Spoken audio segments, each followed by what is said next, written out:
Hey everybody, you've reached Elizabeth and Joanne with World's Cup of Joe. Awaken your soul. If you're new here, this is your channel for learning how the energy works in a twin flame connection.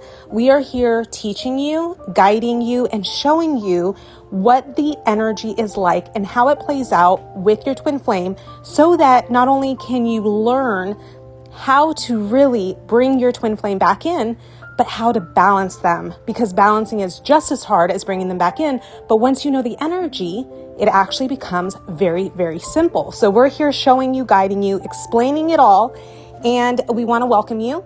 Today's topic is going to be about that final shift to unity consciousness. And for those of you that might be like, okay, how does this pertain to my twin flame? Well, when you're in unity consciousness, that's the exact energy that brings your twin flame back in. And so we want to show you why this energy is so magnetic and how to get there. So hit the subscribe button, click on the bell so you can be notified when we have new topics come out.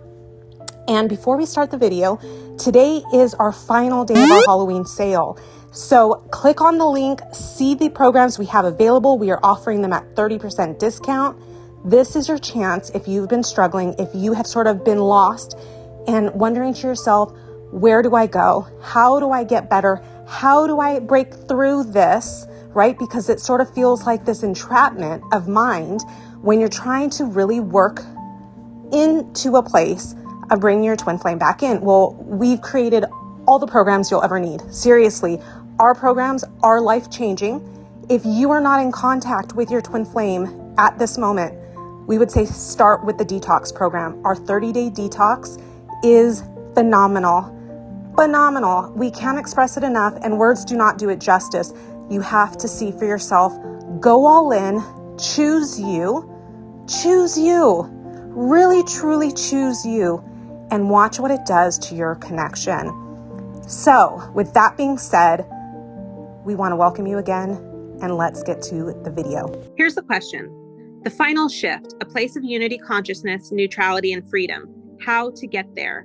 I feel at peace. I feel good most of the time, at least 99% of the time lately. There's almost no pain anymore in this journey, but I don't feel fully free, and freedom is my intent. There's still some tiny part of me with addictive, toxic energy that sees my soul separate from me, and mine likes to use it to create stories, even if I don't involve myself in them. It's not often, and it's for short seconds. There's nothing I need from my other self. I expect nothing. How can I get to 100% free in unity consciousness, neutral at all times? How can I get to this final and permanent shift? Joanne, let me start, because I really think it's important for all of you guys to hear this. The mind will never allow you to be fully free. You, as the conscious one, are the one that watches the mind and understands that the mind is what it is. And I think that's sort of a misconception, because really, if we were 100% free of the mind, we would be Jesus and Buddha level. And this is what Joanne and I talk about all the time, because in our ascension journey, our twin flame journey has been brought about in order for us to identify as soul and no longer the mind. But the problem is we are still human. We still have these emotional energies that have been stored our entire lifetimes that are coming up through being released through this journey. And so as long as there are still triggers, there are still blockages, there are still energies that have been stored away from any moment. And what's crazy is a samskara could be created right now. You can be driving down the street, watch a deer be hit, right? And not like it, not like experiencing that situation, and you could have stored a samskara right here and now. So it's not just energies of past, of youth, it's energies each and every day, of experiences each and every day that we are not releasing. New things are being constantly stored, because in the mind's eye, in the mind, we see duality, we see good and bad. As long as we still identify anything as good or bad, we are still in the mind, because to soul, there is no good or bad. There is no duality. And the one thing that I've always said that separates us from the greatest spiritual teachers of all time, Jesus, Buddha, and many others, is that they knew who they were as soul, and they didn't get affected by the mind anymore. we as humans, we as ones that are ascending in this journey, we have one foot in the 5D and we have one foot in the 3D. That's been the beauty of this journey. It has allowed us to even know there is a 5D part of us that exists. Because before our awakening, we thought we were the mind, we thought we were the emotions, we thought we were the body. And now we understand we're the one that watches this. We are the soul, we are the observer, we are the God source essence. However, the mind is still there. And the mind is a very strong and powerful force in each and every one of our lives. And the mind is the one that can run rampant, can run loose.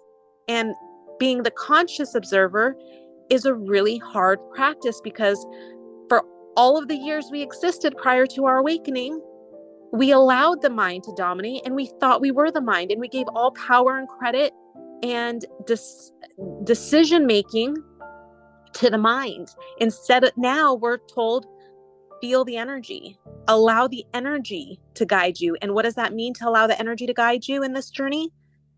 Allow the energy of love, the energy of soul, to be the determining factor. So if an energy is guiding you and it feels fear-based, you're going to try to avoid that. You're going to try to go with the one that brings out an open heart and love. That's what this journey is. So I want to really, because this question, it makes me actually, I want to give you a hug and say, gosh, be easier on yourself. You're being really, really hard on yourself. The progress is you saying that you feel 99% of the way better. How many of us can look at our lives from before our awakening and then during our separation and during our dark night and know where we were, and then say, gosh, I feel 99% better. I feel at peace most of the time. That's amazing. Really, truly give yourself due credit of all of the inner work that you've accomplished to get this far.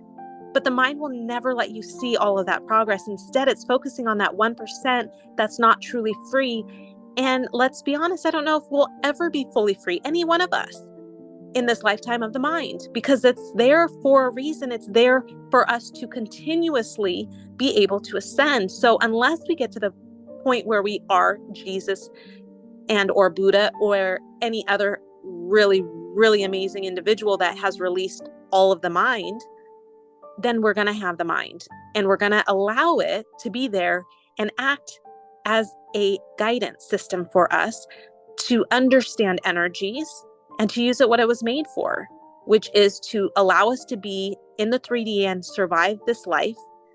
But let's use the 5D to start navigating our way through the daily choices we have to make, the daily reactions we have to do in each situation.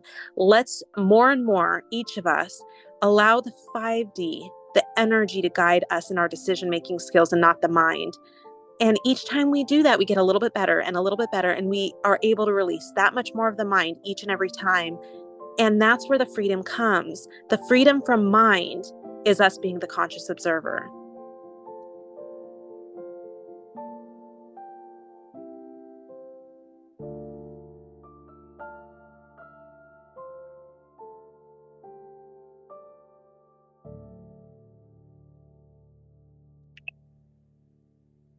So when I heard this question, love, my answer was, and this is going to be the answer to how you reach this place of unity consciousness, within the place of where there is no need for anything else, and that there is no part of you that isn't separation consciousness, right? The way you reach this place of unity consciousness, or any time you reach unity consciousness, is when you no longer are asking, when can I be 100% there? Because the part of you that's asking is the part of you that's not allowing you to be there. When I fully surrendered into soul, into God, to everything, to the universe, to my journey, I surrendered for me, fully for me.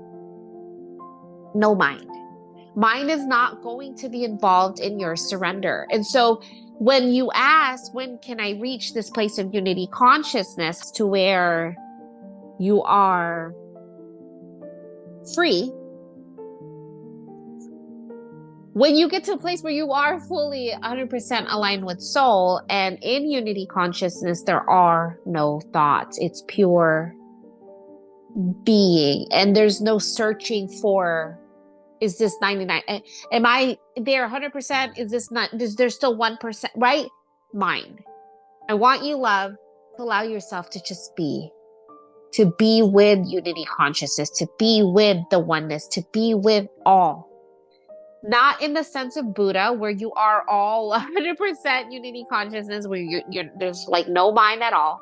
The purpose of the journey is to recognize you are soul, and to be able to watch the thoughts, to be able to watch the emotions, to be able to watch mind. So that when thoughts do come up, because they do, you are able to watch those thoughts and identify them as thoughts and go back into this place of where you are untouchable by anything and anyone. This journey is to allow yourself to recognize you are soul and you are watcher of those emotions and thoughts, which is really, really, really hard. And it's not just about our people, because I'm telling you right now, me and Elizabeth Balance, we're still working with that silly mind of ours. We're still working through things that we didn't even know were things to deal with. But that's because we're in this human vessel. We are always going to carry the part of that human experience as the soul that we are. Because if we really wanted to just be 100% soul to the extent of pure unity consciousness all day, every day, then it's just spirit at that point. But there is still this vessel you have to live in, the vessel that still has to chop wood and carry water. So when you're balancing the 3D with the 5D, because that's what I'm hearing, allow yourself to be 5D energy in the 3D experience. And that's enough. At this moment now, I'm going to be with the trees, the birds, the skies now. You see your mind talking about your person, figuring out your person, figuring out what this is. Be present in that. That's surrender. Surrendering is being present with your experiences to allow yourself to be with what is now. There's no figuring out. There's no understanding. There's no going somewhere. If you have to ask, when will I be fully free? When will I fully reach this place of unity consciousness, pure neutrality? It's when you stop asking. And so I'm going to send you guys in this place that's really high level. And I know Elizabeth's going to help me get there because she brought me there when we were talking. So first I want to explain, when you're asking, when you're going to reach it is mine. So just like all of you guys, when am I going to reach unity consciousness? When am I ever going to feel peace? Well, when you're asking, it means you're trying to get somewhere, which means you have an expectation or a preference to get somewhere, which mine will never take you, right? So when you reach this place of unity consciousness, it's not like a one and done. It's an over process of continually aligning with soul. I'm aligning with soul. I'm present. I'm walking in this park. I'm present, right? I'm like Elizabeth. She's walking with the ducks. She's present. And then one day she's feeling the ducks. She is the ducks. She's literally became everything. And this is when her person, and you guys have heard this several times, came to her in the morning workout when she fully surrendered into her experience in her walks, becoming everything. So when you reach unity consciousness, you're not reaching it because you're trying to release the 1% of mind that's left. You're reaching unity consciousness because you are unity consciousness. You are your soul. You are everything. And so, yes, I'm going to walk in this park. I'm going to go drive to my workplace, but I'm present in it. And yes, I hear the mind talking, but I'm present in it. I'm present in it. I'm present in it. And you are balancing your energy to stay in the presence of the experiences. And what are you doing with the mind when it asks about your person? What are you doing with the mind when it's mad about your grandma or your cousin? What are you doing when the mind wants to activate and bring you back into that lower scales of energy, for base energy? What are you doing to stay balanced and staying conscious so that you can sustain presence through those thoughts, through those mind energies. And so unity consciousness, soul, is enough. Soul is enough, because unity consciousness has nothing to do with separation consciousness. It has nothing to do with your person. It has nothing to do with the 1% left. Unity consciousness just is. It's just is. It's just soul. And we can experience it in the body. And mind can come in and be like, oh, I want that again, right? So I want you to know mind will never reach it. It's going to look for it. It's going to try to figure it out. It's going to try to see how it can get there. It's try to see how to maintain it. But unity consciousness is being immersed in the now, fully, wholly, without trying to get anywhere, just by being. And that's what unity consciousness is. So when you reach it, there's no part of you that's looking for it. And so that's when you will reach it, love. When you're asking, how do I get there? When you stop asking, when you just allow yourself to be. And because we're not perfect, we're not able to all sustain unity consciousness all day, every day, because I still have to drive my car, my loves. I still have to go into places. I still have to chop wood and carry water. So that requires me to go back to the body, being conscious of the body, and being conscious of the 3D experience with that 5D energy. So because we are not Buddha yet, even though we're really, really close to it, I'm telling you, loves, you are all high level mini Buddhas, but we're still getting to the place where we're figuring ourselves out in this 3D experience with this 5D level of connection with the universe, with our person, with God. It's really crazy to balance both. And we're heightened with all of our emotions more than usual. We're heightened with all of the oscillations more than usual. And the trigger is releasing more than usual. So even though we're not perfect, there's still stuff to release. And I would say 100% is not needed, right? 100% of soul is not needed to balance your 3D experience with your person. Because I could tell you right now, I'm not always 100% soul with my daily life, but I am 100% soul when it comes to him. And the way I can explain that is you can be in soul all day. You could do all the soul alignment all day, but if your mind goes to your person and you don't do anything about it, and you let that mind leak, and you let that mind ruminate, or then you're not in soul. You can be in soul about everything, but if you're in mind about your person, you will push. You can be in mind about everything, but if you're in soul towards your person, it will never push. Correct. So where is your energy if you're looking at your person, where is your energy regarding them? Are you in a place of neutrality, or are you in a place that's a lower scale? That's mind. That's where you have just follow the energy. The energy is always there to guide you. Yes. And that's what I was saying. Well, what's the point of reaching unity consciousness if the unity consciousness purpose is to be 100% soul? Well, unity consciousness is a gift of being in soul. It comes and it goes, but it's not required to sustain your soul, because your soul is you. So in a permanent relating experience, I don't have to be in unity consciousness all day, because I'm talking to my person about 3D stuff, like picking up orange juice at the store. And Joanne, yeah. I want everybody to hear this. I have been in mind about personal stuff for the last 3 months. Yeah. For the last 2-3 months. And, I go to Joanne and she helps neutralize me. I've been in mind a lot. There's a lot of release that's trying to work its way through me. And I don't push my person. Not once. Because my stuff about mind has nothing to do with my person. I am still interacting with him through the lens of neutrality in each and every experience. But yes, I'm still in mind. So that's what you have to ask. Where is your energy? And that neutrality, it's a really beautiful state. So that's the difference. That's the difference between this connection and everything else. This connection is neutral. I am seeing it as if he's me. For the first time, there is just a meh.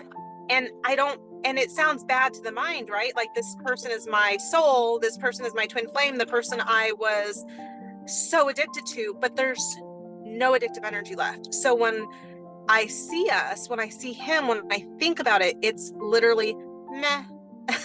And it sounds so crazy because, you know, for the last 4.5 years, it's been everything but meh. I've had to work and balancing so much. So, right. I have to work so hard at balancing, and now it's just, I'm balanced. I'm finally in this place of neutrality with him 100%, where there's no energy spikes at all, period. There's no energy spikes. That's the difference. Correct. And that's what I would say you should gauge yourself in. How are you balancing what you're being in regards to your person? Are you able to balance without making anything about them? Are you able to get into the place of neutrality? Are you able to not allow yourself to ruminate, allow yourself to be? Because this connection requires you to be at a neutral state with your connection. But Joanne, is so sad because the mind wants to judge that too, right? It does. Like when we're addicted, the mind wants to judge and be harsh. And when we're neutral, like finally truly at peace with this journey, with this person, finally, I feel finally at peace 100%. I know. Not with the other stuff going on, but with him. Your mind is judging it. Yeah. I told her, congratulations, love. I think you've reached like pure neutrality. And she laughed and was like, yay. Like, right? Like, why am I neutral? Why is this that have the mind is wondering why it's not. So this is how we can help you guys balance. It's not the ever after. It's not the romantic movies that we watch. In fact, it's the opposite of that. It's pure being, right? It's you being with yourself. It is very, very neutral. And the mind wants to judge the neutrality and wonder, what is this?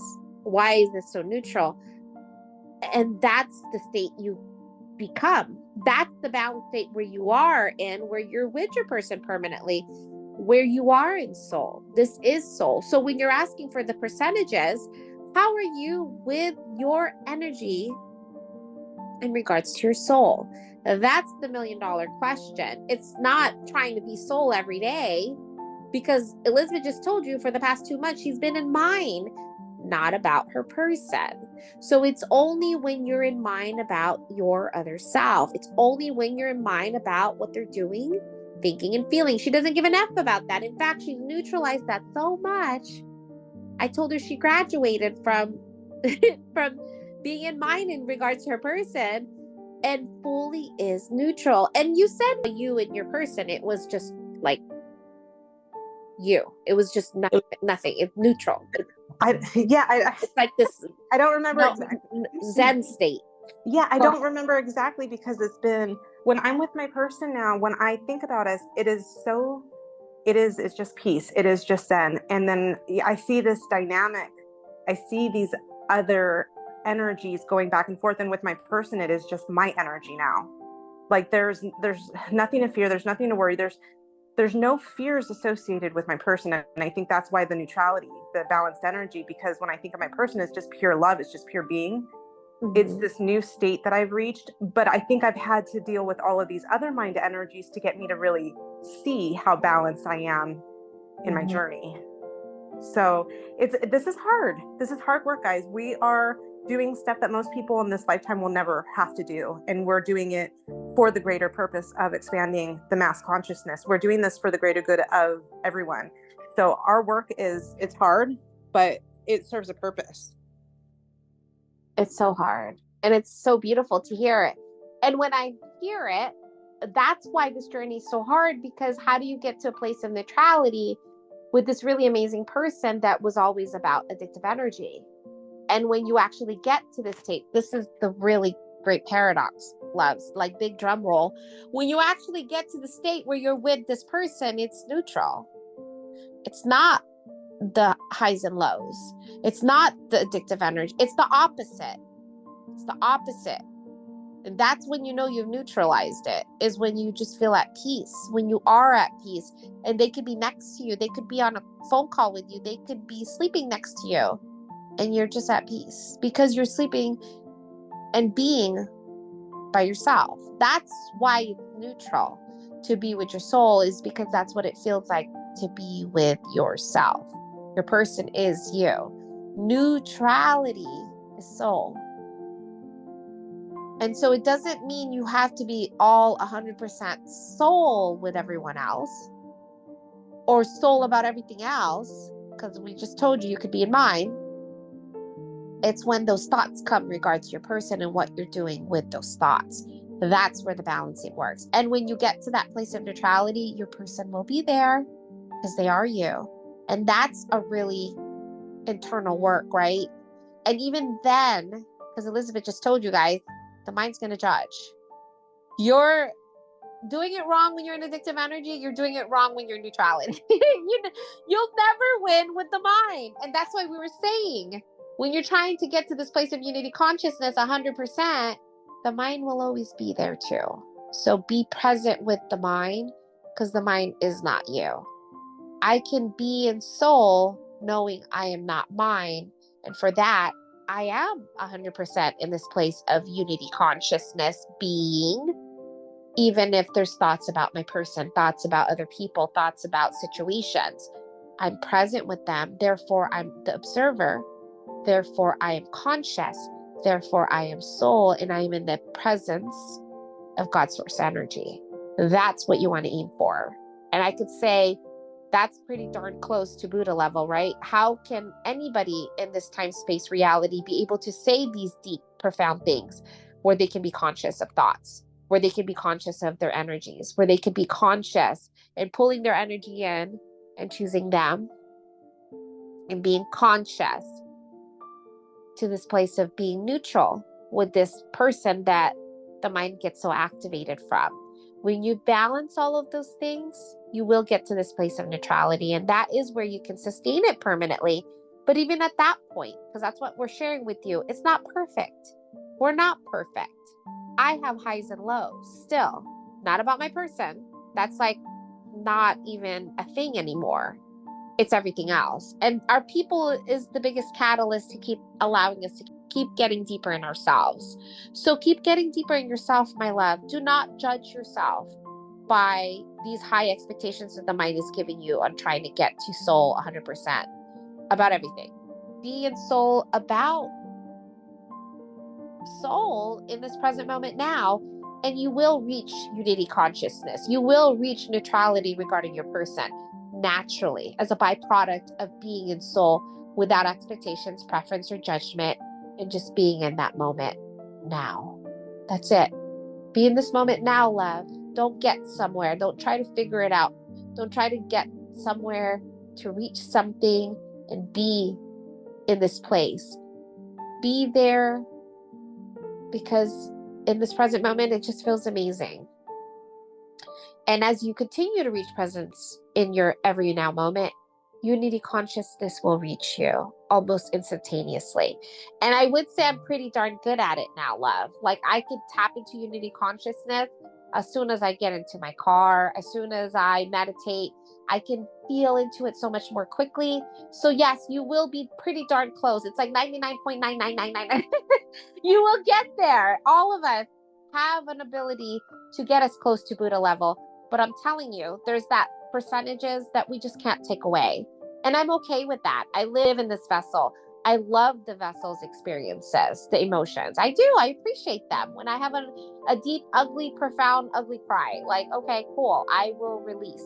Because I don't want to hold on to these things. I don't want to hold on to the samskaras. I want to be able to see the deer get hit, experience the pain, right? Like the example Elizabeth gave in the beginning. See a deer get hit and be present with it and know the goods and the bads just is. And even if I did see the deer get hit and I had a traumatic experience with it, it's okay. It's okay too. Everything is going to be felt and experienced, whether I experience it now because I'm releasing or I release it later, 10 minutes later, or a month later. Who cares how long it takes for us to process? Everyone else is asleep. the high level work you're all doing to be conscious of your emotions and thoughts, that's some deep Buddha level, my love. And so don't be hard on yourself. Don't expect 100%. We're not trying to get like an A+ in spiritual journey right now, even though we're all pretty darn close being there. But no one is graded. There is no grading level. It's all being in the experience. And there's good days and there's bad days, but there's no duality, right? We're not going to judge the good and the bad days. We're not going to judge that we can't figure out why we're feeling these emotions still. Because that's the big thing with me, love. When I had a trigger recently, I was like, why are you still being touched by stuff in the past? Like, I was trying to understand why things happened in the past and why am I still touched by them. And I was so emotional. And the thing that came down to was soul. Soul allows me to, I think the way that I processed was, if I can align with soul, then soul will solve it all. And I did. I felt more peaceful knowing that the past doesn't matter. The future doesn't matter. All I have is right now. Okay, let me just be with this moment now and feel this moment now. And that's the only thing I can do, because I can't do anything about the past or the future anyway. It's just a loop. Joanne, you just said something that I thought of exactly today when I was dealing with stuff. Oh, go ahead, love. Because in terms of everything else in life, besides our journey, right, I really try to look at it in the eyes of energy and manifesting, right? How do I manifest this? How do I manifest this? And ultimately, the mind wants certain things, and some things greater than others, right? The mind is always in the state of desire for things. And so I said the same thing to myself. If I can just focus on my alignment, soul will work everything else out. Like, I need to be able to trust that my soul knows my deepest desires and is working on my behalf to bring them to me. Whereas the mind is fighting, right? It's fighting for things so much. And it should be easy. It should be easy when we're aligned with soul. It just gets done for us. And the mind can never work as fast as soul could. And why are we doing it the hard way?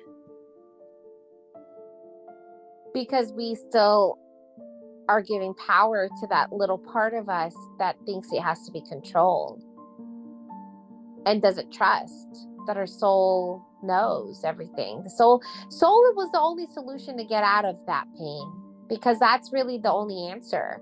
I can be in pain. I could be in this cycle of figuring things out. Joanne, that's still surrender. It's still surrender, right? Do you see how so often on this journey we apply surrender just to our person, but surrender is an ongoing process, an evolvement of our trust in soul. That's what surrender is. It is. It's hard to reach that, because then that means you have to release what's left from you and mine to surrender. Surrendering requires all soul. How do we get to a place where we are in soul with all that comes? Where we can trust and surrender to our soul. Where we can surrender and trust that we don't have to do anything. That's knowing our power. That's what I said. The only difference between us and the greatest spiritual leaders is mind. And the only thing that's stopping us from being fully surrendered is mind. Because you can't be surrendered and in soul and in mind at the same time. That's why I said, if you stop asking is when you'll reach it. If the fact that you're asking why, how, why me, what can I do, what's left, you're still in mind. You're still holding on to that control of mind that doesn't want you to surrender. It's so deep that we had to take a moment of pause right now just for you guys to feel it, because surrendering requires pure being, no mind. It requires this inner work of being where it's enough. And it's so beautiful. Like, I want to honor the surrender. Because if you can't surrender, then why are you trying to control it through mind? Because it's painful. It's painful to surrender. It's painful for me to go into my past and say, it just is. It's painful for me to go into the future and just say, it just is. Because Mind wants to understand everything. It wants to put things together. It wants to have it serve a purpose. This is why this is happening. It's the only way that soul can make sense to the mind is by making sense of soul. How can you surrender with holding on to mind, clinging to mind? It's impossible. You have to fully allow yourself to surrender without expectations, preference, and judgment. And that's where I said the only way that I was able to get out of my loop in mind was to surrender. Surrender. I surrender. I surrender this. I surrender to this moment, this one right here. Even if it hurts, even if it doesn't make sense to the mind, I surrender to it, because that's my only place of peace, is that place of surrender. Because when I said if I reach soul, all of it goes away anyway, right? So soul is the only answer. And so that's our answer to you, my love, is how do you get to a place where you can be in soul right now, even when the mind does what it does, even though it will come up again 5 minutes later? How can you be in soul? And being in soul, practicing soul in every experience is going to help you balance everything from your person, from abundance, from your experiences as a child that you're still working with. How can I balance it all with soul? That's the pure surrender, is to be soul. Surrendering will not happen if there's a part of you that's still trying to control it through mind. So you have to be able to allow yourself to just surrender and be without mind. And if mind is there, you can be the observer of the mind. If you're not, you're going to be in emotions and you're going to be in thoughts, and now there's a story and you're stuck. So feel into the surrender state, my loves. Feel into being. Feel into this moment. It's perfect. It's the only cure. It is. Soul is the cure to the pain. Soul is the answer. Soul is surrender. You can't be in mind and soul at the same time. So you can't surrender while you're in mind. I'm going to try to surrender in mind, guys. There will be a part of you that's still trying to get there instead of just being there. It's like trying to explain to someone how to reach unity consciousness being in mind. Because you can't be in unity consciousness fully and wholly when there's a part of you that's still trying to get there. It's being in the experience, allowing yourself to be the experience without expectations, preference, and judgment, and being immersed in that soul energy where it is, just is. Because I just realized, if there's a desire, you're not in soul. Soul is neutral, right? So when you want something so badly, you're in desire. You want something so badly, you're in mind, and you're not allowing yourself to trust and surrender to that neutral state of what is, to be with it, to allow it. That's the place of union. That's the place of soul. That's the place where you are one with everything. We love you guys so much. We hope you have an amazing day. Bye, love. Bye, love.